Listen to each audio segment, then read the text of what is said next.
네, 세계 증시 소식을 빠르게 새벽 배송해드리는 글로벌 증시 시간입니다. 연합인포맥스 임하람 뉴욕 특파원과 함께합니다. 안녕하십니까? 네, 안녕하세요. 네, 자 지금 글로벌 증시 그야말로 폭락 사태가 벌어지고 있습니다. 간밤에 뉴욕 증시는 어땠습니까? 네, 간밤 뉴욕 증시 이번 주에 첫 거래를 시작을 했는데요. 역시 폭락 흐름을 피해가지 못했습니다. 뉴욕 증시 3대 지수 전일 폭락 마감을 하는 모습을 나타냈고요. 다우 지수가 1,000포인트 이상 폭락한 동시에 나스닥 지수는 3.43% 급락 마감, 그리고 S&P 500 지수는 전거래일 대비 3% 폭락 마감했습니다. 종가 기준으로 다우 지수 그리고 S&P 500 지수는 2022년 9월 이후 23개월 만에 최악의 낙폭을 기록을 하는 모습을 보였고요. 기술주 중심으로 투매가 이어진 반면에 중소형주도 좋은 흐름을 보이지 못했습니다. 중소형주로 구성된 러셀 2000 지수도 3.5% 가까이 폭락하는 모습을 보였습니다.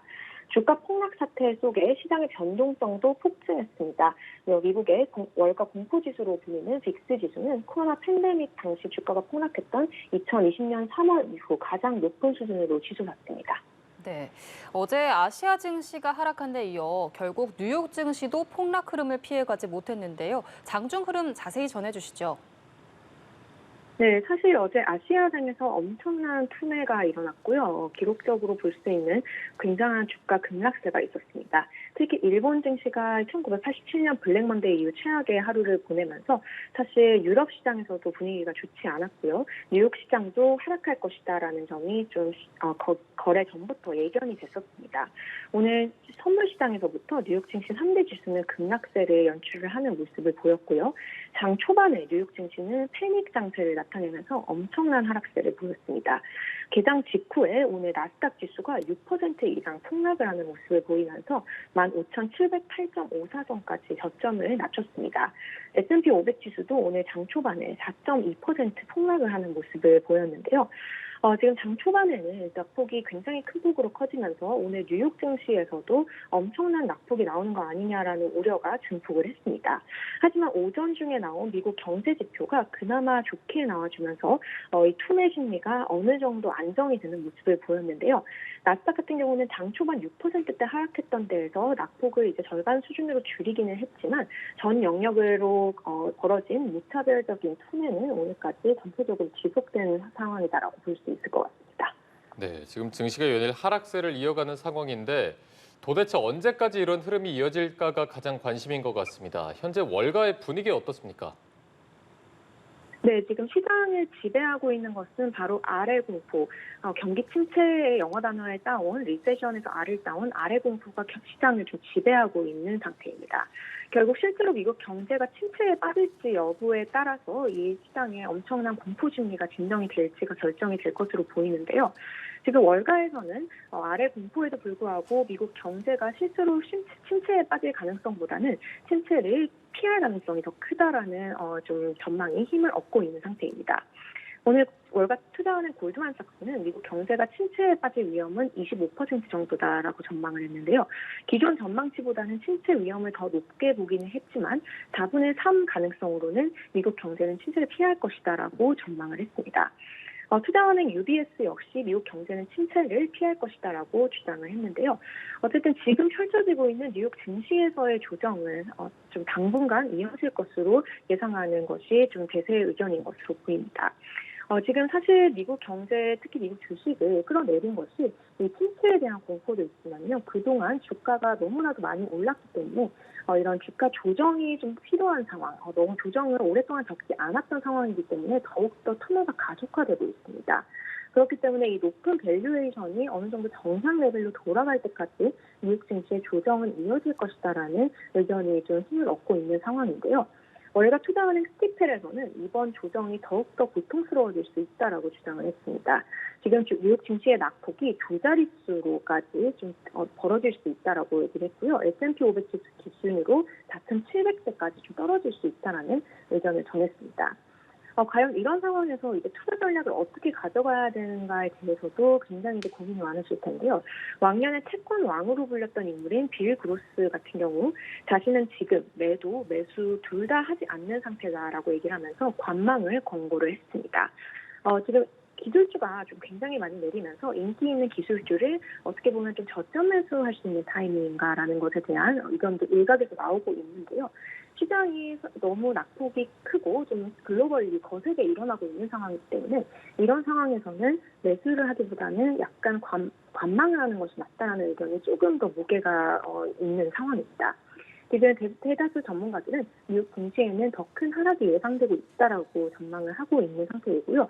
지수가 연말 때 낙폭으로 회복을 한다라고 하더라도 여름에 이 조정이 더욱더 강화하고 심화할 수 있는 가능성이 있다라고 얘기를 하고 있습니다. 지금 증시의 격언 중에는 떨어지는 칼날을 잡지 말아라라는 말이 있는데요. 이런 투매 상황이 벌어지고 있는 상황에서 이제 저점 매수에는 이제 다소 신중해야 할 것으로 보입니다. 투자의 귀재로 불리는 워렌 버핏 역시 최근에 본인을 보유하고 있는 이제 현금 보유량을 늘렸다라는 이런 보도가 전해진 바 있는데요. 지금 현재 시장의 분위기를 그대로 전하고 있는 투자 결정인 것으로 보입니다. 예, 간밤에 뉴욕 증시 주요 종목들의 주가 흐름은 어땠는지 짚어주시죠. 네, 오늘 뉴욕 증시의 투매는 광범위하게 일어났습니다. 대부분의 종목이 하락을 하는 모습을 보였고요. S&P 500 지수를 구성하고 있는 500대 기업 중에 오늘 주가가 상승한 종목이 단 22개에 불과할 정도로 엄청난 전체적인 이제 하락세가 나타났습니다. S&P 500 지수 그리고 뉴욕 증시 전체적으로 봤을 때 정말 피바다라고 볼 수 있을 정도로 좀 광범위한 하락세가 보였고요. 그 중에서도 기술주 그리고 빅테크 종목들이 일제히 큰 폭의 하락세를 기록을 했습니다. 엔비디아 같은 경우 오늘 6.3% 정도 폭락하면서 거래를 마무리를 했습니다. 엔비디아 같은 경우는 오늘 장 초반에는 굉장히 큰 폭의 시가총액이 날아가기도 하는 모습을 보였고요. 이외에 구글이 4.6%, 아마존이 4.1%, 테슬라 4.2%, 메타플랫폼스 2.5% 폭락 마감했습니다. 오늘 장 초반에 이제 투매가 굉장히 가속화되고 있었을 때 뉴욕 증시를 구성하고 있는 7대, 7대 주요 기술주들의 시총이 거의 1조 달러 가량 증발을 했다라는 집계도 전해지고 있는 상태입니다. 네, 상황이 이렇다 보니까 연준 실수론에 대한 얘기가 계속해서 나오고 있는 것 같습니다. 지난번에 금리를 동결한 게 실수가 아니냐 이런 이야기인데 향후에 금리는 어떻게 될 것으로 전망되고 있습니까? 네, 지금 그렇게 주식시장이 엄청난 투매를 겪고 또 미국의 경제가 경기 침체에 빠질 수 있다는 공포가 커지면서 미 연방준비제도가 지난주에 있었던 통화정책회의에서 실수를 범했다라는 연준 실기론이 좀 일파만파 커지고 있는 상태입니다. 연준 같은 경우는 지난주 금리를 동결을 하고 9월 인하를 이제 시사를 하는 모습을 보였는데요. 지금 시장 일각에서는 연준이 9월까지 기다릴 여유가 없다라는 얘기가 나오고 있습니다. 9월까지 이제 아무 정책 행위를 하지 않고 가만히 있는다면 미국 경제는 결국 침체에 빠질 것이다라고 일부 전문가들은 주장을 하고 있고요. 이에 따라서 9월 회의 전에 긴급한 인하를 좀 임시 회의를 소집을 해서 긴급 인하를 지금 단행해야 되는 그런 비상한 상황이다라는 의견이 일각에서 나오고 있습니다. 지금 일부 증시 참가자들 그리고 투자자들 전문가들은 9월 회의 전에 연준이 비상회의를 소집해 금리를 대폭 인하해야 될 것이다라고 얘기를 하고 있는데요. 사실 연준이 이렇게 긴급적으로 금리를 인하하는 것은 매우 이제 흔하지 않은 사례입니다. 마지막으로 이런 조치가 있었던 것이 코로나 팬데믹이 있었던 2020년 3월 15일이었는데요. 이렇게 굉장히 좀 큰 일이 있어야지 연준이 긴급 인하에 나설 가능성이 크기 때문에 대세는 연준이 지금 이런 증시 폭락 사태로 인해서 약간 실수를 인정하고 이런 긴급 인하를 하는 것을 기대하기는 좀 무리가 있지 않나라는 것이 아직까지는 대세 입장인 것 같습니다. 이 연준 금리에 대한 얘기를 하면요. 금리 같은 경우는 이제 9월 회의에서 50bp 기컷 인하를 할 것이다라는 것이 거의 기정사실로 굳어지고 있는 상황이고요. 지금 월가 전문가들은 연준이 9월에 50bp 인하를 하고 11월에도 50bp 인하를 해서 올해 최소 1%포인트 이상의 대폭의 금리 인하를 단행할 것이다라는 주장을 좀 유력하게 받아들이고 있는 상태입니다. 이렇게 연준에 대해서 많은 얘기가 나오는 와중에 오늘 연준 위원 한 명이 공개 발언을 했습니다. 시카고 연방준비은행 총재가 발언을 전했는데요. 시카고 연은 총재는 이제 경제가 악화한다면 이렇게 금리를 제약적인 수준으로 유지하는 것이 비합리적이다라고 얘기를 하면서 금리 인하를 할 수 있음을 시사를 했습니다. 하지만 지금 시장에서 나오고 있는 긴급 인하 가능성이라든지 향후에 어느 폭으로 금리를 내릴 건지에 대해서는 좀 즉답을 피하는 모습을 보였고요. 연방준비제도는 이제 금리를 연방준비제도는 이제 물가 안정 그리고 이 최대 고용 창출이라는 두 가지의 목표를 가지고 있고 만약에 경제가 악화하는 모습을 보인다면 연준이 나서서 이 경제를 고칠 것이다라는 의견도 전했습니다. 예, 미 증시 이외에 다른 시장과 자산 시장의 움직임들은 어땠는지 전해주시죠. 네, 사실 어제 아시아장에서 이제 공포가 극대화됐었던 것 같고요. 아시아장 마감 직후 열린 유럽 시장에서도 주요 주가 지수가 일제히 동반 하락하는 모습을 보였습니다. 뉴욕 증시 장 초반까지 굉장히 좀 공포스러운 분위기가 이어졌던 것으로 보이고요. 이 미국의 이제 ISM 비제조업 지표가 나오면서 그나마 좀 이 심리가 좀 진정되는 이런 흐름을 보였습니다. 오늘 주식시장 투매가 있었는데요. 주식시장 이외에도 다른 자산시장에서도 엄청난 변동성과 혼란이 이제 관측이 되었습니다. 특히 지금 이제 외환시장 그리고 채권시장에서의 변동성도 엄청나게 컸던 하루다라고 볼 수 있을 것 같은데요. 오늘 미 채권시장 같은 경우는 이제 주요 2년물과 10년물 금리가 10bp 이상 장 초반에는 폭락을 하는 모습을 보이다가 미국의 7월 ISM 서비스업 PMI 발표들을 기점으로 방향성이 완전히 엇갈리는 큰 변동성이 나타나는 모습을 보였습니다.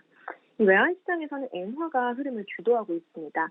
지금 일본은행이 금리를 이제 인상을 한 이후에 엔화에 대해서 외환시장 투자자들이 가지고 있었던 이 캐리 트레이드가 좀 청산이 되면서 이 부분이 지금 증시 폭락에 좀 트리거가 되고 있다는 분석도 나오고 있는 상태이고요. 외환시장과 채권시장의 변동성 증폭은 시장 패닉 분위기에 좀 한몫을 거들고 있는 상태입니다.